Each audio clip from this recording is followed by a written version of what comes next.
Kamusta mga kababayan ko job seekers at naghahanap ng opportunities papunta dito sa Canada? Salamat sa Diyos at meron na naman tayong isang mabuting pagkakataon na magkita-kita namang muli at dalangin ko pong parati sa Diyos na sana kayo ay lagi nasa mabuting kalagayan. Kamusta na po kayo mga kabayan at solid subscribers nitong aking Facebook na pati, no?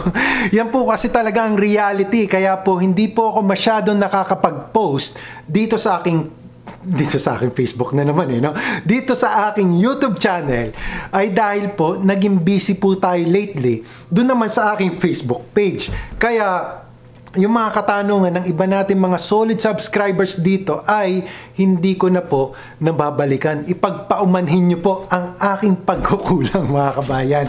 Kasi nga po, dahil yung Facebook page ko po ay nag-grow na. Salamat sa Diyos at nag-grow na po. Meron na po tayong 123,000 na new followers dun sa aking Facebook page. Kaya kung meron po kayong katanungan na kailangan nyo ng immediate na answers, ay dun po kayo magtanong. Kasi hindi ko na po talaga nababasa yung mga comments dito sa aking YouTube channel. Dahil nga, dun na tayo busy. At ngayong araw na ito, naisipan ko lang pong gumawa ng content dito sa ating YouTube channel. Kasi po, very important to, lalo na doon sa mga kababayan natin na naghahanap ng opportunity dito sa Canada as caregiver or nannies. Makinig po kayo na mabuti kasi short video lang po itong ating gagawin. Dito po kayo pupunta mga kabayan. Sundan nyo po ako sa merckcare.ca kasi kapopost lang po ito, fresh na fresh, coming from our partner na immigration consultant na immigration consultant na si Miss Marjorie Quintos. Kaya minarapat ko pong gawin ang videong ito para hindi naman po kayo mapag-iwanan. Pupunta lang po kayo dito sa website na ito, merckcare.ca, at pag nabuksan nyo po itong website na ito, i-scroll down nyo lang po mga kabayan.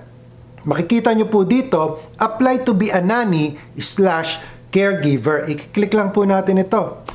Pag na-click nyo po yan, pupunta po siya sa next page at kailangan nyo lang pong fill upan ito. Nakalagay po dito, desired position. Ano po ba yung a-applyan ninyo? Nanny or caregiver? Kayo po ba ay full-time or part-time? Kasi baka maaaring na andito po kayo no?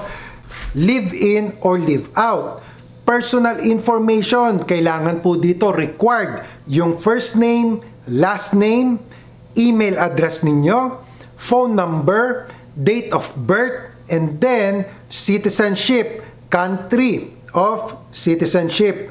Hanapin natin syempre is kung saan po kayo ay citizen. Kung halimbawa po, citizen kayo ng US, di ba? Or citizen kayo ng Philippines. I-click lang po natin, syempre, yung Pilipinas. Philippines po, hindi po Pilipinas. And then, current country of residence. Ito, i-click po natin yan. At kung nasan po kayong bansa nito ipagpalagay na lang po na nasa Pilipinas kayo. So, i-click po natin ay Philippines.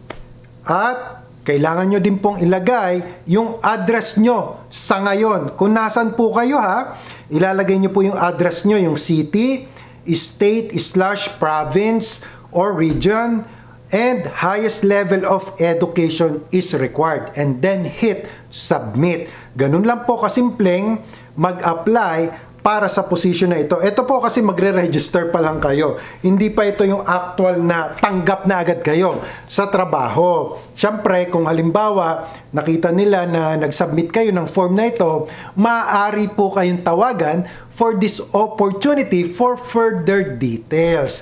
So, hanggang dyan lang po muna for today mga kabayan. Kung meron po kayong karagdagang katanungan, saan po kayo magtatanong?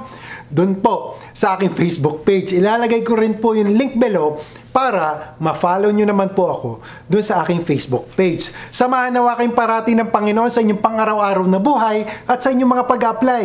Magandang araw po sa inyong lahat. Short na short lang di ba?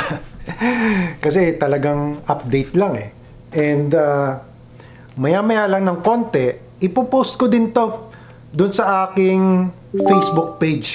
Yung reels lang, maiksi lang. Kaya doon sa Facebook page ano lang talaga eh. Wala lang. Ano pa masasabihin ko? Hindi, wala na. Wala na po.